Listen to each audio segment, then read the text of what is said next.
ಈ ದೇಶದಲ್ಲಿ ಒಂದು ಕಾನೂನಿದೆ, ಈ ದೇಶದಲ್ಲಿ ಒಂದು ಸಂವಿಧಾನ ಇದೆ. ಸಂವಿಧಾನದ ಪ್ರಕಾರ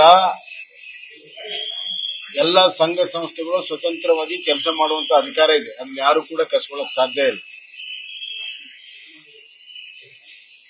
ಪ್ರಿಯಾಂಕಾ ಖರ್ಗೆ ಅವರೇನು ಮುಖ್ಯಮಂತ್ರಿ ಪತ್ರ ಬರೆದಿದ್ದಾರೆ, ಅದೇನೋ ಕ್ರಮ ತೆಗೆದುಕೊಳ್ತಾ, ಸೂಕ್ತ ಕ್ರಮ ತೆಗೆದುಕೊಳ್ಳಿ ಅಂತ.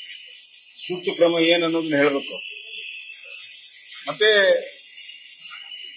ಈ ದೇಶದ ಕಾನೂನು ಅಡಿಯಲ್ಲಿ, ಸಂವಿಧಾನದ ಅಡಿಯಲ್ಲಿ ಎಲ್ಲ ಹಕ್ಕು ಎಲ್ಲ ಸಂಸ್ಥೆಗಳಿಗಿದೆ, ವ್ಯಕ್ತಿಗೂ ಕೂಡ ಇದೆ. ಆದ್ರಿಂದ ಯಾವುದೋ ನಿಷೇಧ, PFI, SDPI ನಿಷೇಧ ಆಗಿರುವಂತಹ ಸಂಸ್ಥೆಗಳಲ್ಲ. ಅವ್ರಿಗೆಲ್ಲದಕ್ಕೂ ಕೂಡ ಆಶ್ರಯವನ್ನು ಕೊಡ್ತಾರೆ, ತುಷ್ಟೀಕರಣ ರಾಜಕಾರಣವನ್ನು ಮಾಡ್ತಾರೆ. ರಾಷ್ಟ್ರೀಯ ಸ್ವಯಂ ಸೇವಕ ಸಂಘದ ಮೇಲೆ ಅಖಿಲ ಭಾರತ ಮಟ್ಟದಲ್ಲಿ ಕೇಂದ್ರ ಸರ್ಕಾರ ಯಾವಾಗ ಗಜಪ್ರಹಾರ ಮಾಡಿದೆ, ಆವಾಗ RSS ಪುಡ್ದೆದ್ದಿದೆ. ಈ ಪ್ರಕರಣದಲ್ಲೂ ಕೂಡ RSS ಮತ್ತೆ ಪುಡ್ದೇಳ್ತದೆ.